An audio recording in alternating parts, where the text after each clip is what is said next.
Michael J. Fox made it big and made the jump from small screen to big with another fantasy, the comedy and charm and innocence of Back to the Future.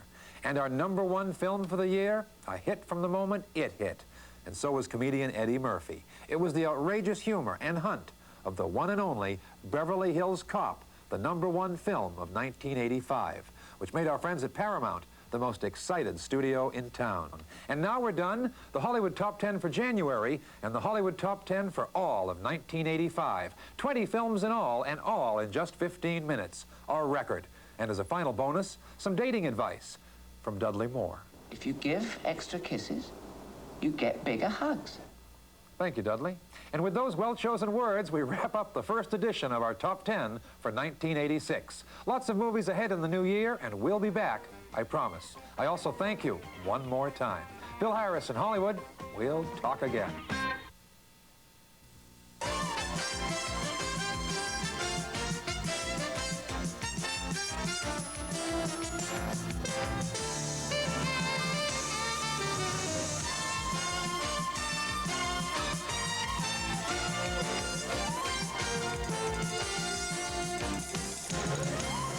Ladies and gentlemen, Bruce Muller. Thank you. Thank you. Are you familiar with Flight of the Bumblebee by Rimsky-Korsakov? You know the tune, right? It's very fast. Supposed to be Bumblebee, you know.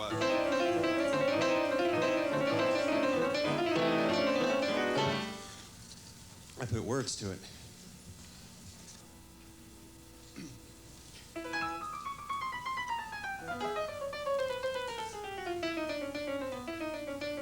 I got stung the other day. A bumblebee came by my way and bit me on my ass as I was walking from a matinee. He zipped me and my tushy folded up his wings and gave a push. He flew. I tried to smack him, but the little bastard got away. My allergist was out of town. I panicked. Then I looked around for pills to bring the swelling down. I grabbed my pants and pulled them down. I panicked, but to my chagrin, I had no antihistamine. I tore out at the raging skin, then notified my next of kin. My chest got tight. I coughed. I couldn't breathe. My chest got tight. I couldn't breathe. My face grew white. I tried to fight with all my might, but all the drooling and the wheezing, all the coughing and the sneezing. Then the ambulance arrived. They thought I'd die. I saw my whole life flashing by. I wasn't dressed. They did their best. They cracked my chest so they could pump me full of plasma, but they couldn't stop the asthma, so they peeled it to emergency and wheeled me in for surgery, massaged my heart despite my groans. They shot me up with cortisone, then dumped me in intensive care. They stitched me up and left me there to die. I was left there all alone, private room without a phone. So I vowed there in the halls, find that bee and break his balls. Then I came upon a stroke of genius. I ripped out my intravenous as I bolted for the exit door, and back I went to retrace where he bit me in the first place. And so swearing not to pardon, I went tearing through that garden. I was very much determined I would catch that little vermin, so I took along some empty jars and grabbed my old binoculars. The day was rather sunny, so I filled the jars with honey and I placed them by some flowers where I wasted several hours. I just lingered by a rose tree with my finger up my nose. He never showed as I expected. I was glum and most ejected when I heard a distant humming. 50,000 bees came coming. So I took up battle stations in a batch of fresh carnations where I watched. Like a squadron full of kamikaze pilots, they came swooping on some violets. Then the leader left, they followed all but one. Then I recognized that fuzzy yellow belly as he flew into the jelly. As my victim, I had tricked him. I just capped the glass and trapped his ass, then yanked his stinger with my finger. Grabbed the little geezer, ripped his wings off with a tweezer. Then I opened up the jar and threw him in. Screwed the cap on till he gagged and choked the air inside grew thin. Shook the jar and made it spin. Then I took that slob and crushed his brains beneath a log, and for the final epilogue, I fed the bastard to a frog!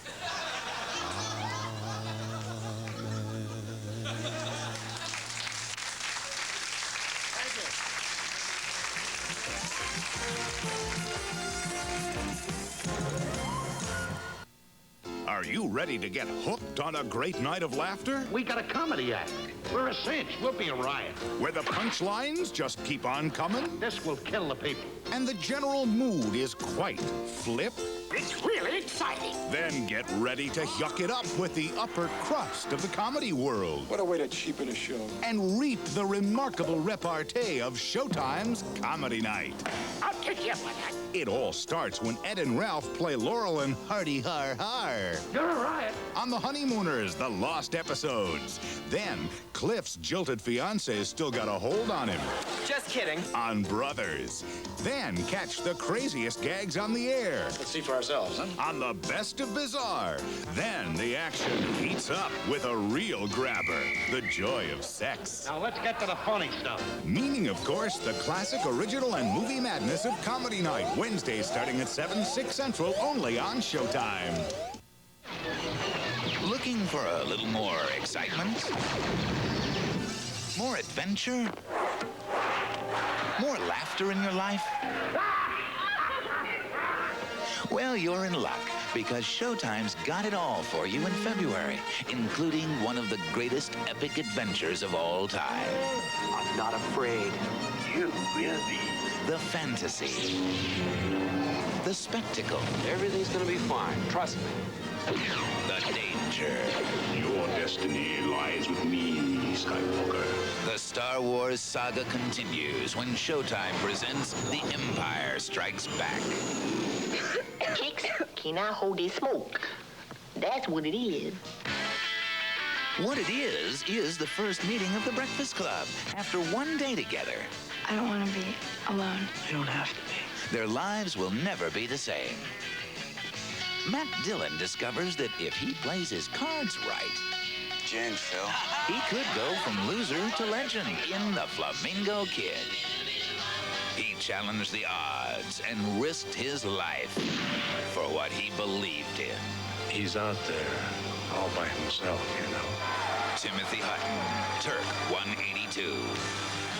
Doug McKeon's been in a romantic rut lately, but maybe all he needs is a little more mischief in his life. The excitement continues in February when Broadway on Showtime presents Mandy Patinkin and Bernadette Peters in Stephen Sondheim's Sunday in the Park with George. Tears for Fears.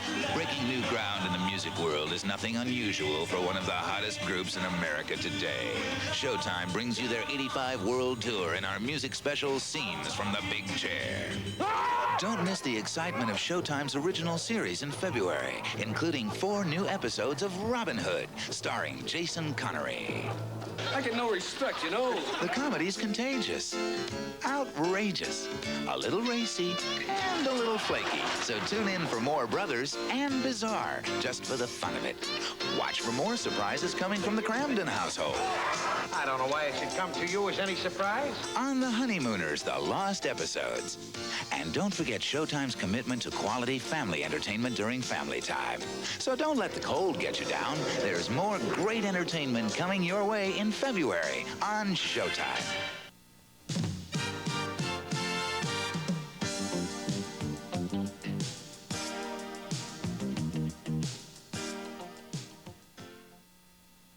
The following Showtime entertainment special is suitable for viewing by your entire family. Combination cigar lighter and matches. Matches were very good. Now you'll have just the barest trace of an accent. What do you call that? Sale?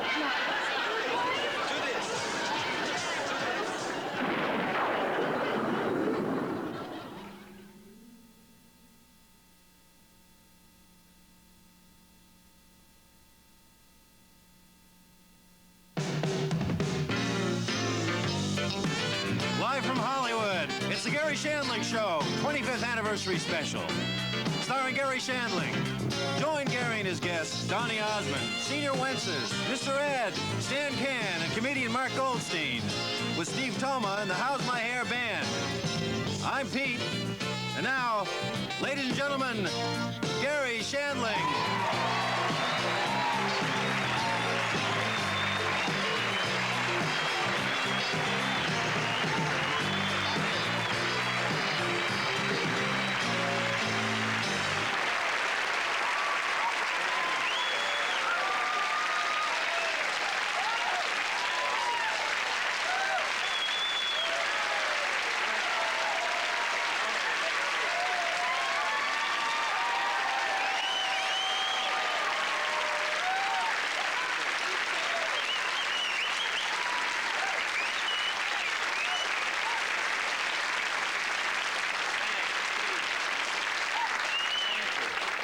Well, that was really... I haven't gotten a standing ovation like that since the last time I made love. But, thanks. And And Pete stood up to give me a standing ovation, that was the first time you've ever done that. Thanks. That was really, you can sit back down now. It's not pretty tight. It's so wonderful, 25 years, and I'm nervous. 25 years has been a long time, but I never thought we'd make it this far. Steve's our band leader only for the last 3 years, but nevertheless, it's great to have you here, and that's a nice leather jacket, I believe, which is